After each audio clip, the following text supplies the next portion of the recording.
Screen पे एक video देख रहे हैं। मैक्रोन का ये वीडियो है जो G20 से निकल कर आया है और ये बहुत ही ज्यादा इस वक्त वायरल है। इसमें डोनाल्ड ट्रंप को लेकर मैक्रोन ने क्या कहा है और इन सब के बीच ये तस्वीर बता रही है कि भारत अब कुछ अलग करने जा रहा है। G20 में ऑस्ट्रेलिया, कनाडा, भारत साथ आए हैं और ये एक बहुत बड़ा कदम तो है ही, लेकिन G20 के बाद जो होने वाला है वो अमेरिका सहित दुनिया को एक बहुत बड़ा संदेश है। जानेंगे जियोपॉलिटिक्स में क्या कुछ चल रहा है। हमेशा की तरह वर्ल्ड मिरर के इस एपिसोड में जानने को मिलेगा बहुत कुछ। आइए जानते हैं इन खबरों को विस्तार से। अब जाकर बहुत सारी चीजें निकल कर सामने आ रही है। डोनाल्ड ट्रंप को एक बहुत बड़ा झटका है। दुनिया भर की मीडिया इस बात की चर्चा भी कर रही है कि डोनाल्ड ट्रंप को बायकॉट करते हुए आखिरकार जॉइंट डिक्लेरेशन को साइन कर लिया गया और ये बताया इतने बड़े भीड़ ने कि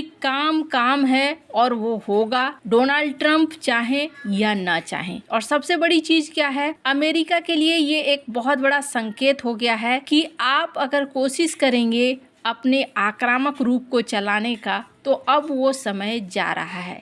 G20 जैसी मीटिंग जो बहुत ज्यादा मायने करती है, वहां पर डोनाल्ड ट्रंप के बगैर जॉइंट डिक्लेरेशन साइन हो गया, जबकि डोनाल्ड ट्रंप ने कहा था कि हम ये जॉइंट डिक्लेरेशन साइन नहीं होने देंगे और अगर ऐसा होता है तो ये बहुत बुरा होगा। लेकिन साउथ अफ्रीका ने यहाँ जॉइंट डिक्लेरेशन को साइन करवा लिया। ये जो इवेंट है, इस इवेंट में सारे देश, अमेरिका को छोड़कर सारे देश शामिल हुए और कहा जाता है जो मीटिंग के अंत में क्या होता है कि अगले मेजबान देश को ट्रांसफर किया जाता है मेजबानी, कि इस साल मैंने मेजबानी करी, अगले साल आप मेजबानी करोगे। कुछ इस तरीके से जैसे आप देख सकते हैं कि यहाँ पर मेजबानी को ट्रांसफर किया गया एक से दूसरे को। पर यहाँ जो G20 मीटिंग हुई, यहाँ पर कहा गया एक बहुत ही लो लेवल के किसी अधिकारी को भेजा था अमेरिका ने। कहीं ना कहीं कथित तौर पर ये बुली करने का एक उद्देश्य था, लेकिन साउथ अफ्रीका ने कहा कि नहीं, हम इस तरीके से किसी एक छोटे से अधिकारी को इतने बड़े इवेंट का मेजबानी ट्रांसफर नहीं कर सकते हैं। तो इन्होंने वो प्रक्रिया इसमें दोहराई ही नहीं।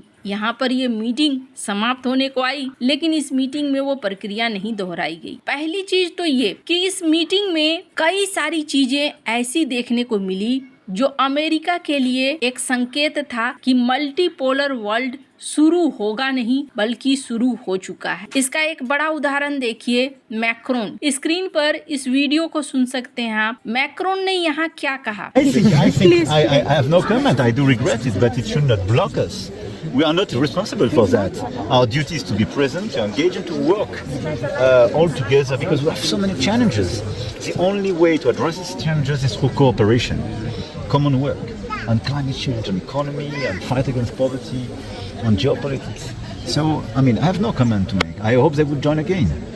But, and my guess is that they will join again because they will share next year. But I think we need this cooperation, and I have a lot of respect for the African continent, for the Asian continent, for Indo-Pac, LATAM, and look at the dynamics in terms of people, in terms of potential growth, in terms of demography in our world. The world is changing and being reshaped.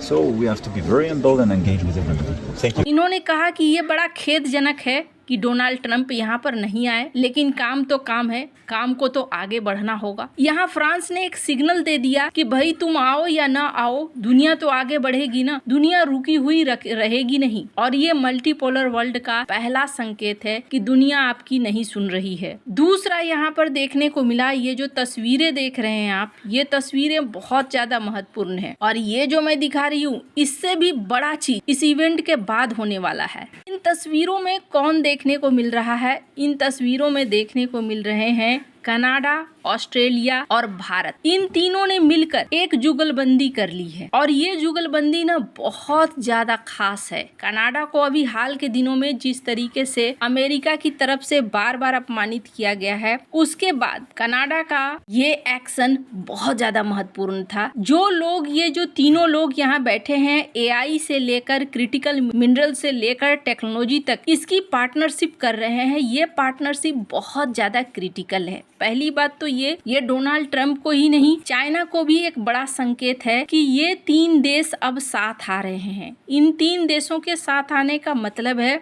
आगे की technology, आगे की economy, ये सब कुछ के लिए एक नया वर्ल्ड ऑर्डर तैयार होना शुरू हो चुका है और कहीं ना कहीं भारत उस वर्ल्ड ऑर्डर का एक हिस्सा है। चाइना के लिए भी ये एक संकेत है कि आप जो रेयर अर्थ मटेरियल को लेकर बार बार रोक लगा रहे हो, ये कुछ समय तक का है, कुछ समय बाद भारत के हाथ में ये सारी चीजें खुद भी आ जाएंगी। यहाँ पर क्रिटिकल मिनरल को लेकर G20 में पीएम मोदी ने एक संदेश भी दिया। स्क्रीन पर आप देख सकते हैं इस वीडियो को, जिसमें उन्होंने कहा कि जा सकता है।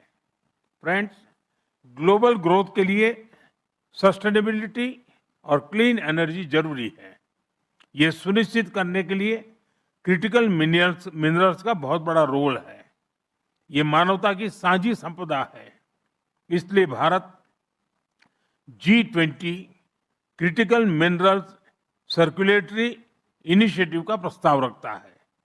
इसके तहत रिसाइकलिंग, अर्बन माइनिंग और सेकंड लाइफ बैटरी जैसे इनोवेशन को बढ़ावा दिया जा सकता है। सर्कुलेटरी में इन्वेस्टमेंट होगी तो प्राइमरी माइनिंग पर निर्भरता कम रहेगी। इससे सप्लाई चेन पर भी दबाव कम होगा और नेचर के लिए भी ये अच्छा रहेगा। ये initiative joint research technology standards और ग्लोबल साउथ के पायलट रिसाइकलिंग फैसिलिटीज को सपोर्ट कर सकता है।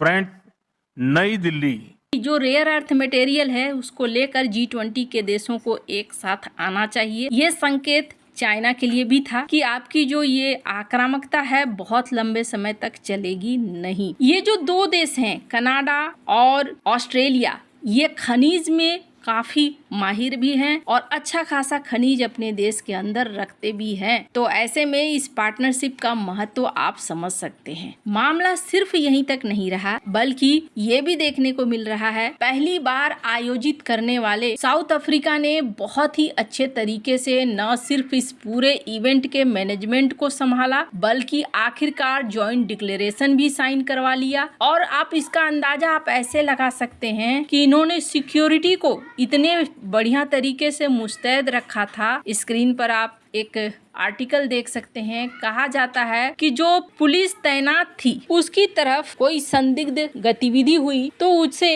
शूट कर डाला। ये घटना G20 के शुरू होने से पहले था। कहा जा रहा है कि काफी मुस्तैदी रखी गई थी ताकि किसी भी तरीके से कोई समस्या न हो और G20 का सम्मेलन सुचारू रूप से चले। ऐसा हुआ भी है। अब यहाँ जो जॉइंट स्टेटमेंट निकला है उसमें आतंकवाद के खिलाफ G20 साथ है और इन्होंने कहा कि किसी भी तरीके का, किसी भी फॉर्म में आतंकवाद है, हम उसके विरोध में हैं। इसके अलावे ये भी देखने को मिला कि जलवायु परिवर्तन में भी G20 के देश साथ आए कि नहीं, हमें जलवायु परिवर्तन को रोकने के लिए साथ मिलकर काम करना है। ये वो सब्जेक्ट हैं जिन सब्जेक्ट से ट्रंप भागते हैं। ट्रंप बिल्कुल भी जलवायु परिवर्तन वाले मुद्दे में साथ नहीं दिखते हैं। खैर, अब यहाँ पर एक झलक देखा आपने भारत का कि भारत, ऑस्ट्रेलिया, कनाडा वगैरह साथ आ रहे हैं, पर इसके बाद जो होने वाला है वो मीटिंग डोनाल्ड ट्रंप को एक बड़ा झटका देने वाला है। क्यों? क्योंकि वो मीटिंग होने वाली है IBS की, भारत की, ब्राजील की और साउथ अफ्रीका की। और ये ना एक बहुत बड़ा संकेत है कि पावर शिफ्ट हो रहा है और भारत इसमें एक अहम रोल पे आ रहा है, क्योंकि ये दोनों ही देश खनिज संपदा से लेकर बाजार के मामले में बहुत ज्यादा समृद्ध हैं और तीनों का साथ आना मतलब एक नए ऑर्डर का बनना। चाइना, रूस, ट्रंप, इन सब की अनुपस्थिति और भारत यहाँ पर लाइमलाइट ले गया है इस पूरे G20 का। आपको क्या लगता है? इन सब मामले में आपकी क्या राय है? कमेंट कर जरूर बताएं। जल्द मिलते हैं अगले वीडियो में नई खबर के साथ।